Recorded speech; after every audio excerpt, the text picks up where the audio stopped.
Good morning mga kapartners! Happy Saturday sa inyong lahat dyan. Today for our Sales 101, lesson number 5, pag-usapan natin yung importance of quick response ng salesman natin after inquiry or request ng customers. Guys, sa mga kaibigan natin na mga nasa sales, pakinggan nyo itong quick drama kung sa tingin nyo ba ito yung ginagawa nyo or ginagawa ng mga kasamahan nyo. So, pakinggan natin.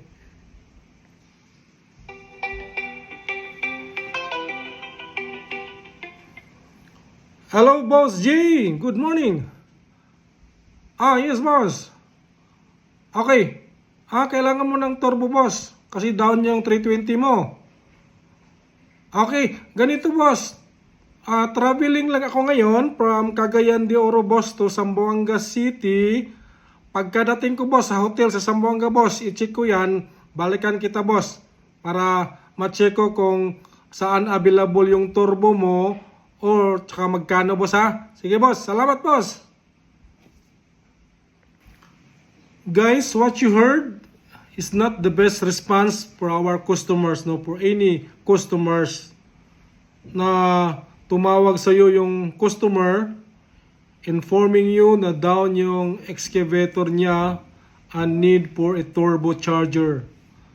So, kung ikaw yung salesman, ikaw yung field salesman na tinawagan ng customer mo, please stop doing that response, no? It's not the best response. It's not the so-called quick response for your customer. Kasi kung sinabi mo na you're traveling from Cagayan de Oro City going Zamboanga City, ang layo niyan. So that's 10 to 11 hours travel. So you have to listen, you have to understand ano yung need, ano yung request ng customer. Tulad ng drama, nabanggit ni customer sa iyo na down yung excavator niya. So, hearing that description na down, so it needs an urgent response and it needs an urgent help, no, to fix the machine. So, the best thing you can do, guys, if ikaw yung field salesman, ikaw yung ahente, the very first thing you can do as the field salesman, no, is tumabi ka sa daan kasi mahirap magtawag nung mahabang tawagan na driving ka, no. So, tumabi ka lang for your safety. Tapos, pag nasa tabi ka na, tawagan mo yung parts counter salesman mo na nasa store, then ipa-check mo kung available ba sa store yung turbo at magkano. So, kung nabalikan ka na ng sabi ng parts counter mo, available naman sir sa store natin, like El Salvador, ito yung presyo. So, tawagan mo agad yung customer, no? Sabihin mo, boss, na-check ko na, boss. Kasi kausap ko yung parts counter ko sa store namin sa El Salvador. So, maganda, boss. Available yung turbo. Tsaka ito yung presyo, boss. So, kasi, boss, travel din ako. Pakuha mo na lang sa tao mo sa store namin para maayos agad yung excavator mo, boss. So, let me know lang, boss, kung kailangan ng technician namin para magkabit or kung kayo lang magkabit, so para matulungan kita. So, that's the very first thing, no, the best thing na pwedeng gawin natin, no, sa mga ahente natin, no, para maramdaman ng customer na you are a reliable salesman, no, na supporting sa mga sa negosyo niya, no, na immediately nabigyan mo siya agad ng feedback kung saan available at saka magkano para maayos agad yung equipment niya, no? Kasi bakit, no, the painful guys, bakit painful yung mga down yung excavator ng customers natin? Kasi mawawala yung opportunity niya na dapat kumita, no? Every hour, no? Malaki dapat ang kinikita ng excavator niya. So kung ma-down niya ng isang araw, so mas masakit. Kaya mas ma-appreciate ka ng customer kung mabalikan mo siya agad. Now, second thing, kung in case hindi makontak yung parts counter mo o walang makasagot kasi sabihin natin busy lahat.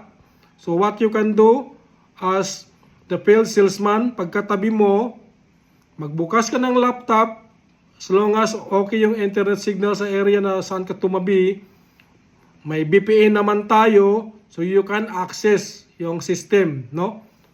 So, buksan mo, silipin mo mismo yung part number, no?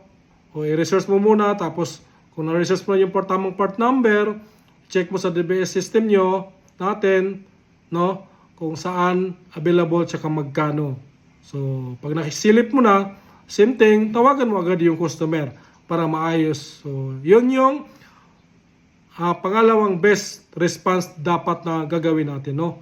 Wag tayo masanay. Wag natin masanay doon sa sagot na, boss, traveling lang ako ng ganito kalayo. Pagdating ko doon, saka ko lang i-check. So, kasi kung ang customer mo, alam na alam kung gaano kalayo yung lugar, like 10 to 11 hours yan. So, siyempre, hindi man niya sabihin sa iyo diretso, pero pwedeng madismaya yun na, tagal pa nun. Maghihintay pa ba ako? So, dapat quick response is always the best response for our customers. Yun yung expectation nila sa atin, no? Na nasa sales. So, same yan. That's very applicable, no? Kahit sa mga ahente nung machines man yan, no? Generator man yan, kahit sa anong brand, anong industry, guys. Kasi, kung ganun tayo sumagot, no, na walang urgency, pero kung nagmamadali ang customer, so siyempre maghahanap siya, no, nung pwedeng supplier, no, na makakatulong sa immediate need niya, no. So that's why any minute, any hour ay very critical, no, kasi kung di mo gawin ngayon, pwedeng gagawin ng kalaban mo, no, na sinabihan mo, boss, pagdating ko lang sa area, saka ko i-check, tapos bigyan kita ng quotation, no? Kung ang kalaban mo, for example, kung machine ang pinag-usapan natin, no, pagka-receive nung inquiry ng customer, check agad kasi popular model naman, so talo ka, panalo siya, kasi mabilis siya sumagot, no?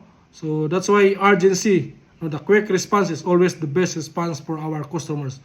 So I hope, guys, you learn something from this lesson number 5. Daghang salamat. Thank you.